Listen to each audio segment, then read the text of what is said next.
Dudes and dudettes, how are you guys? This is Chazzy and welcome back to What's the Damage, the good old WTD question mark here on my channel. It has been quite a while since I've done, what WTDs, I've actually been coming back to doing them more because I've been doing mostly Mixer lately, so this is hopefully going to be a return to form. I have multiple What's the Damages lined up in a row for you guys, and today is going to be one following the same line of, oh god.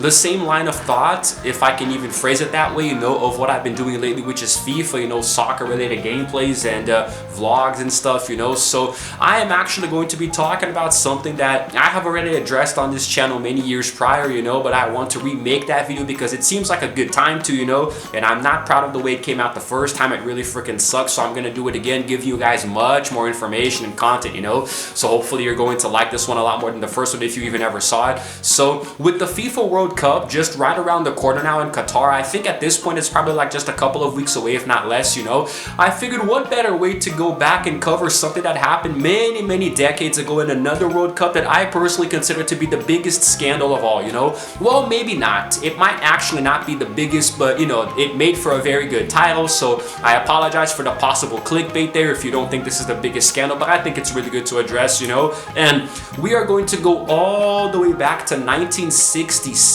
and this here was truly a historic FIFA World Cup, man. For starters, England won their first and so far only World Cup in their history, Also, being the first occasion where they went to a final and they actually beat West Germany 4-2 after the game ended 2-2 and went to extra time, and that is actually where the scandal itself happened. But before that, let's talk about the actual World Cup itself, This was the first FIFA World Cup that was broadcast, to the English-speaking world, so, matches were played in 8 stadiums across England, and the final itself was played at Wembley, which had a capacity of 98,600 people, and I believe it was filled to capacity. People were really excited to see the host nation, go up against Germany, and that World Cup actually to this day featured the highest number of participating international teams to date, with 70 nations participating, so that was really crazy.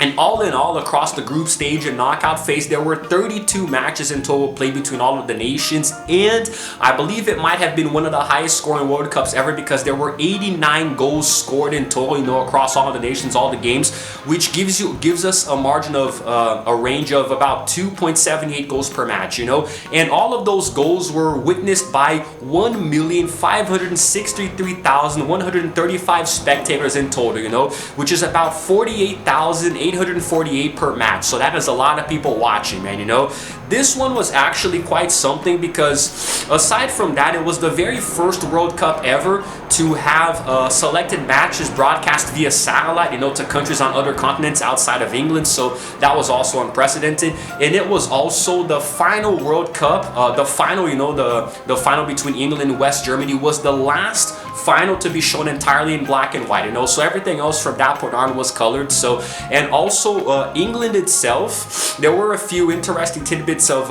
info about England there. It was actually, they were the 5th nation to win the World Cup at the time, and the 3rd nation to win it while hosting it, after Uruguay in 1930 and then Italy in 1934, so pretty cool. We, Brazil, right, were the defending champions. We won in 62, but unfortunately we couldn't even make it past the group stage, we didn't have Pelé, so maybe that explains it. Now, what we're going to do now is talk about a little bit of the scandal, but before that, let's try to reminisce in the fact that England won that World Cup back then, with a lot of really good players. They had a very stellar team, and actually what was that bastard's name? Geoff Hurst, who played for England for many years, he actually scored the first and so far only as of 22, the only hat-trick ever in a FIFA World Cup final, and that was really emotional for them. And we are going to take now, we're going to take a look now at some photos here of that triumphant moment for England.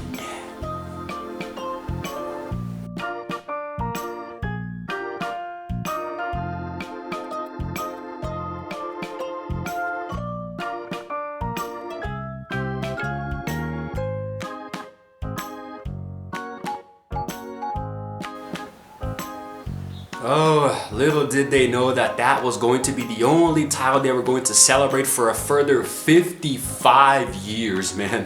The 1966 World Cup was the last final at a major men's soccer competition, you know, until 2021 when they reached the UEFA Euro 2020, and they did not win, by the way. They actually made it there at the new Wembley Stadium, but unfortunately they drew with Italy 1-1, and then they lost 3-2 in a penalty shootout. So 55 years waiting for the nation to reach another final of anything, you know.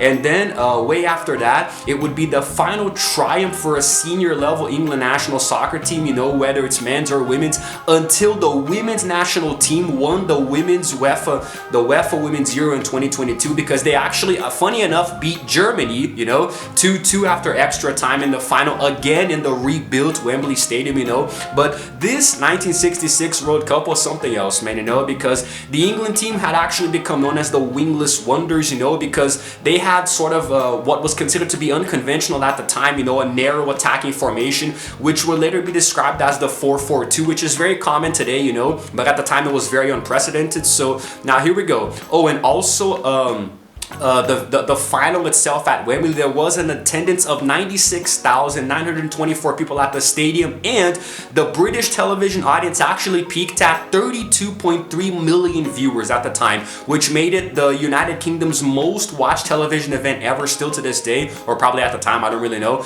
Now, regarding the final itself, like I said before, the game, the regular game ended 2-2, and then they went into extra time, and already stuff got crazy, because 11 minutes in, there was the very controversial goal scored, and this one was quite crazy. Now here we go.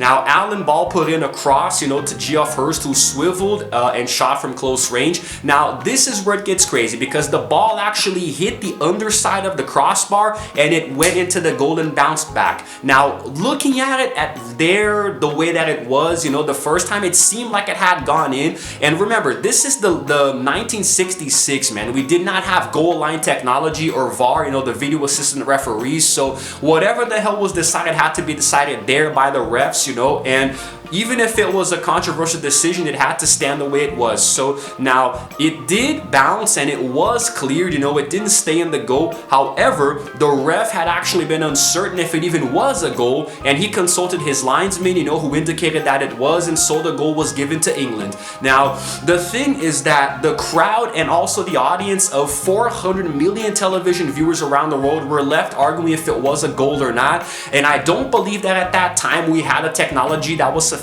to show the replay there, you know. So if you were watching it, you probably saw it just once and that was it. Maybe the replay was shown later throughout the week, you know. So, oh, by the way, the crossbar that the ball hit is actually on display, you know, at the Wembley Stadium. You can go and see it today. It's a historic piece of soccer history. Now, it has remained very controversial throughout the match, because here we go. According to the laws of the game, and I quote directly here, the definition of a goal is when the whole of the ball passes over the goal line. That is a direct quote from the laws of the soccer game, you know, in FIFA, the handbook. So now, there were a few other things here. Now, the player who was actually closest to the ball, he actually claimed that it was a goal, which is why he wheeled away celebrating instead of actually waiting there. So he felt that it was a goal. He saw the ball go in, and that's why he celebrated, and all the other players joined suit, you know. However, modern studies using film analysis and also computer simulation have shown that the ball never crossed the line. Actually, 97% of it did. And the ball has to cross 100% for it to be considered a goal. And now,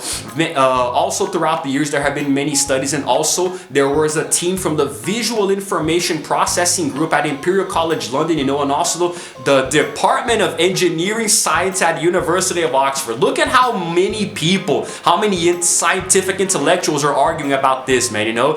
It was determined that the ball would needed to have traveled around what the hell is this crap? 18 plus... I'm gonna put it here on screen, whatever the hell it means. It had to travel a further 18 plus 4 centimeters to fully cross the line. So now, of course, there were Germans who cited possible biases of the Soviet linesmen, you know, but because the USSR had actually just been defeated by West Germany in the semifinals, so maybe it was rigged, maybe it was a bad call, but still, that is essentially what it is. And also, 1 minute before the game actually ended, the West Germans sent their defenders forward in this desperate attempt to score a last-minute equalizer. but then actually Bobby Moore won the ball, and he actually picked out the unmarked Geoff again with the long pass, and he carried it forward while the spectators were actually screaming and even invading the field, you know. They were coming onto the field, you know, they were just going crazy in euphoria, and so he actually tried to kick the ball far into the Wembley stands just to buy more time, but somehow it ended up in the back of the net and he scored England's 4th goal, you know, which just didn't make any sense. The guy accidentally scored a goal, but still.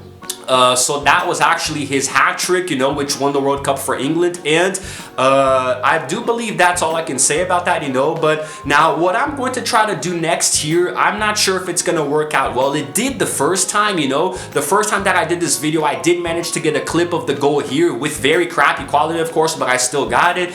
And on that occasion, the video was flagged for copyright because of that clip, and I don't know if it's going to happen again. Don't know if the clip still exists on YouTube, but if it does, I'm going to insert it here now, and you guys are going to see the goal for yourself and make the call for yourself. Here's Ball running himself daft.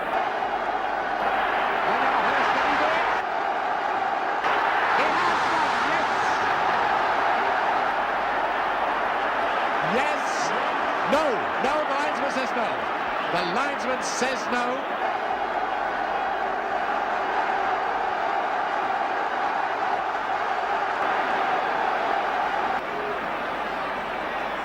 It's a goal! It's a goal! Oh, and the Germans go mad at the referee. I don't know, man. I don't know. It's a pretty tough call. It's a pretty tough call in my opinion. You know, if this happened today, there would actually be, you know, it would be very easy to determine if it had gone in or not. You know, there was a very similar incident at, I believe, the 2014 FIFA World Cup, which was the first one where they used goal line technology, where Benzema tried to score a goal for France, and the same exact scenario, the ball hit the post and did not go all the way in, or maybe it did, I actually don't remember, but it was the first occasion where the technology was used, you know.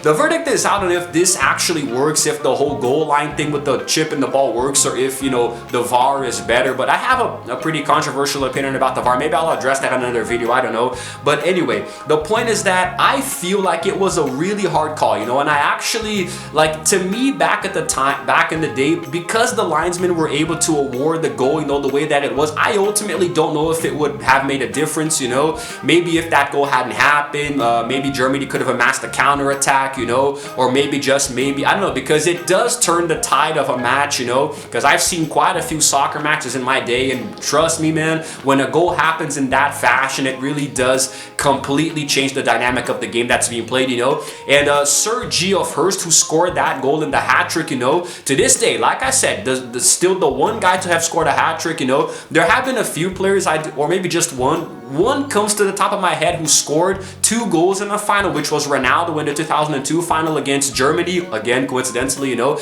I recorded a video talking about Ronaldo, if you guys want to check that out later, you know. So now Sir Geoff Hurst is still alive today, you know, but he is 80 years old, so yeah, not playing soccer anymore. He had a pretty okay career with the English national team, you know. He played 49 games and scored 24 goals with them, so yeah, I'd say he's pretty okay. Now, the thing about this World Cup in particular is that, you know, he performed very well. However, the highest goal scorer was actually Eusebio from Portugal with 9 goals, which was actually 3 goals ahead of the second scorer, you know, which was Helmut Halle. I don't even know what the hell nation he played for, you know. But Portugal themselves actually played pretty well, you know. There was actually their debut tournament, I believe, you know. So now they actually finished 3rd, losing 2-1 to England in the semi-final. So they actually got pretty far, you know, with Eusebio. The best young player was Franz Beckenbauer, you know, of Germany. And North Korea also debuted in that World Cup, you know, although they beat Italy 1-0, you know, on the way to reaching the quarterfinals. But they lost to Portugal 5-3, even though they were leading 3-0. So pretty crazy. It truly was a very insane World Cup tournament, man. You know, that might just have gone down in history as one of the craziest competitions. And it's kind of funny because England won that tournament with that very, very controversial goal. And maybe if you believe in things like bad luck and taboo or voodoo or whatever, you know. It doesn't seem like a coincidence that they have never won any competition since then besides the UEFA Euro, you know, the women's team. So, but never having found anywhere near the same level of success in the World Cup ever again. Maybe it's a curse if you believe in that kind of thing. I think it's interesting to entertain the idea that maybe there is some kind of curse, you know, but of course there is nothing to prove that scientifically speaking. But I think it was really interesting and just wanted to leave immortalized on my channel a very historic moment, you know, in soccer. Why do I call it soccer and not football? Because I grew up in the United States. I speak American English, so y'all Europeans can go screw yourselves, okay? It means the same thing, just a different way to say it in two different countries, okay? So go screw yourself. Anyway, guys, I think I'm gonna wrap this up here because there really is nothing else that I can say. I gave you a lot of really good background, you know, about the tournament. 4 years later, Brazil would come back and triumphantly win yet again with one of the greatest international teams ever assembled, you know. That 1970 Brazil team was insane, dude. Holy crap. But anyway, guys, I'm gonna wrap it up here, you know. I really would like to know in the comments below what you thought about this. Hopefully this video came out a lot better than the first attempt, you know. I personally think it didn't. I haven't even edited it yet, so I'm excited to get this one out. And I'm coming up on the end of my soccer-related content because I'm almost done with FIFA, so yeah. So anyway, guys, if you happen to enjoy this video, please go ahead and give it a like and also subscribe to my channel because I release videos every single day. And while you're at it, hit the notification bell as well so you can know exactly what time I upload. And that's it, guys. That is it. This is Chazzy signing out for now, and as always, I will see you guys in the next video. Roll the outro screen.